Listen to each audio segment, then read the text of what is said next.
I made a product, I shipped it to customer X, it was on purchase order number 123, I shipped it on March the 5th, 2013. Those are pretty easy records to keep. Those are pretty easy records to recall, and you can get those records pretty quickly to somebody and call your customers if there's a recall issue. The more complicated question involves the trace back.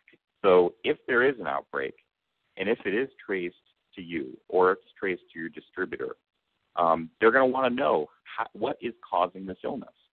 When you produce this food, what was the source of the ingredients? And that's where you don't want to become the weakest link, is during that trace back initiative. And right now, the box around federal regulations relating to trace back really fits around the processor, the manufacturer, in some cases the distributor, but it's pretty tightly focused on the processor and manufacturer within the supply chain. So that kind of frames up the discussion. And what I'm going to do now is turn a little bit more to the technology side. So Plex Online is a cloud-based ERP system that's helping food companies every day really lock down and establish best practices for electronic record keeping throughout the manufacturing process.